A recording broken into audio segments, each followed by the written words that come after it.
Billy Bunny and Mrs. Wildcat. Well, after Billy Bunny said goodbye to Mrs. Cow, he hopped across the pleasant meadow till he came to the old barnyard. And as soon as the weathercock saw him, you should have heard him crow. Yes, sirree, ma'am.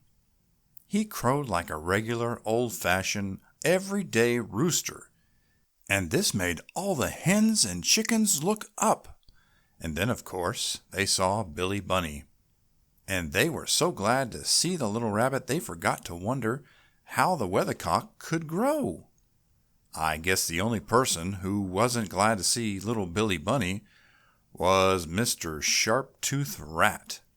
He peeked out of his hole and scowled, but the little rabbit didn't care, for nobody liked Mr. Sharp-Toothed Rat anyway.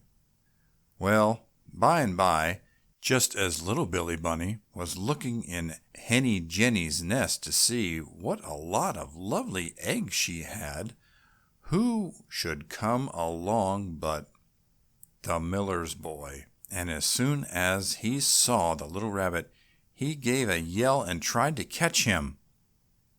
The chickens tried to get in his way, and Cocky Docky even tried to trip him up.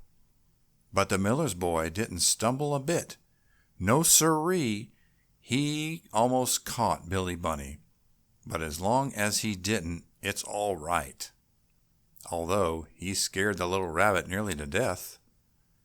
If the miller's boy had his gun with him, or even his dog, I'm afraid there would have been no more Billy Bunny stories. "Oh, pshaw!" said Miller's boy, as the little rabbit squeezed through the hole in the hen house and hopped away. "I should like to have caught that little rabbit." Then Cocky Docky began to crow. He was so glad he hadn't. But Billy Bunny didn't stop for anything. He was so scared, and pretty soon he found himself in the friendly forest under the tree where Parson Owl lived. It was a long time since Billy Bunny had seen the old gentleman owl, so he stopped and looked up into the branches. But oh, dear me! Instead of seeing the blinky-winky friendly face of old Parson Owl, he saw a pair of yellow eyes and a big red mouth with sharp teeth. And then down the tree jumped a wildcat and meowed in a dreadful way. "Oh, please, Mrs. Wildcat, let me go!" cried little Rabbit, and he looked around for a hollow stump to hide in, or a hole to crawl into, but there wasn't anything like that in sight. So he turned to the cruel wildcat and said, "Oh, please don't bite me."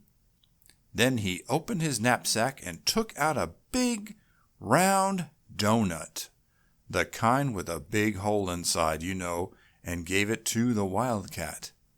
"Take it home to your wild kittens instead of me, won't you please, Mrs. Wildcat?" And would you believe it? She said she would, for it pleased her to think that little Billy Bunny would give her a doughnut for her kittens, for no one else had ever done that before, you see.